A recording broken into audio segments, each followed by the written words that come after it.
तो भाई लोग, आप लोगों को क्या लगता है कि इस पूरे ब्रह्मांड में आप अकेले हैं या हमारे अलावा भी कोई और है? मैंने बहुत रिसर्च किया इसके बारे में और उसके बाद मुझे जाके पता लगा कि यार हो भी सकता है, नहीं भी हो सकता है। क्या आपने कभी सोचा है जो हमारे इर्द गिर्द पेड़ है, ये हमारे यहीं पे उगते हैं या कहीं और भी उगे होंगे? या कभी आपने ये सोचा है कि हम पूरे इस जहां में, पूरे ब्रह्मांड में अकेले हैं या हमारे अलावा भी कोई और है? सो हेलो वर्ल्ड, मैं हूँ अर्जुन राजवंशी और आपका स्वागत करता हूँ मैं अपने इस चैनल पे। वेलकम। तो चलिए दोस्तों, मैं आप लोगों को थोड़ा सा पीछे लेके चलता हूँ कहीं बिलियन साल पहले, जहाँ पे बिग बैंग की शुरुआत हुई थी।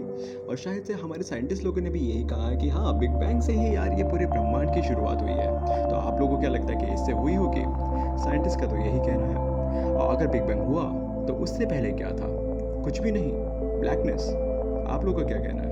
तो चलिए, इन सब चीज़ों के बारे में आप जानने की हम लोग कोशिश करेंगे। तो अगर जब से वक्त की शुरुआत हुई है, जब से बिग बैंग हुआ है, जब से यूनिवर्स का बनना चालू हुआ है, तब से जो सबसे मेन पॉइंट है, की फैक्टर्स क्या होंगे बनने में? मतलब जिससे बना है तो सबसे पहले क्या बना होगा? Matter, anti matter, dark matter, ये सब तो अलग बात है। लेकिन हम लोग अभी बात करने वाले हैं वो है गैलेक्सीज़ के बारे में। हम भी खुद एक गैलेक्सी में रहते हैं और हमारे गैलेक्सी का नाम है मिल्की वे गैलेक्सी। बहुत ही सुंदर नाम है। लेकिन हाँ भाई, हम यहाँ पे बात करने वाले हैं कि आप जितने भी रात में ऊपर तारे देखते हैं, उनमें से वो तारे भी हो सकते हैं जिसको हम तारों का तो नाम दे देते हैं, लेकिन उनमें से कोई गैलेक्सी भी हो सकता है, कोई अलग यूनिवर्स भी हो सकता है। क्या पता, हमको तो कुछ पता नहीं है।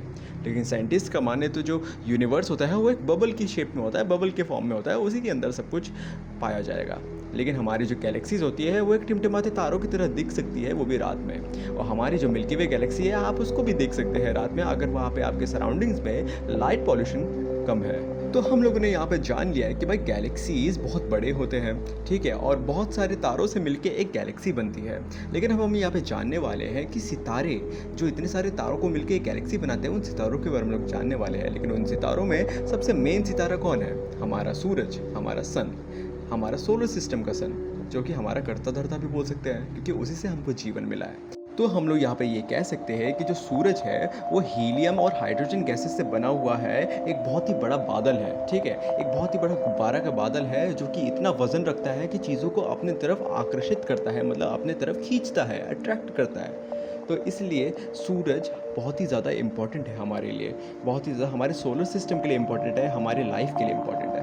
हमने तो अभी यहाँ पे गैलेक्सीज़ के बारे में तो बात कर ही ली है, सितारों के बारे में भी हमने बात कर ही लिया है। तो अब हम बात कर लेते हैं हमारे प्लैनेट्स के बारे में।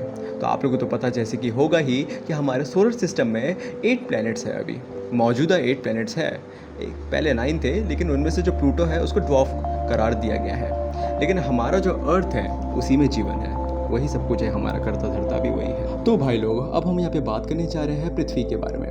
पृथ्वी जो हमारा ग्रह है, जो हमारे सौर मंडल में तीसरे नंबर पे आता है, या तो मैं ये कहूँ जो हमारे सोलर सिस्टम में तीसरे नंबर पे आता है, थर्ड नंबर पे। पहले में मर्क्यूरी, दूसरे में वीनस और तीसरे में हमारा अर्थ आता है, हमारी पृथ्वी आती है, और चौथे में मार्स आता है, पाँचवें में जुपिटर आता है, छठवें में सैटर्न आता है, सातवें में यूरेनस आता है, आठवें पे नेपच्यून आता है। अर्थ और मार्स के बाद ही कोई भी ऐसा प्लैनेट नहीं है जहाँ पे आप उतर सकते हैं, जहाँ पे लैंड है, क्योंकि वो सब गैस प्लैनेट्स कहते हैं। हमारा अर्थ एक सॉलिड प्लैनेट है जिसमें आप भी खड़े हैं, है ना। तो हमारा अर्थ बहुत ही ज़्यादा यूनिक है, क्योंकि हमारे अर्थ के पास ही पेड़ पाए जाते हैं। और हमारे पूरे सौर मंडल में, या तो मैं ये कहूँ कि हमारे पूरे गैलेक्सी में, या तो मैं ये भी कहूँ कि पूरे यूनिवर्स में कहीं भी पेड़ पाए नहीं जाते हैं। पेड़ ज़्यादा हमारे इम्पॉर्टेंट है, ज़्यादा यूनिक है पूरे यूनिवर्स में डायमंड से ज़्यादा, क्योंकि हम लोग के पृथ्वी में डायमंड्स कम पाए जाते हैं।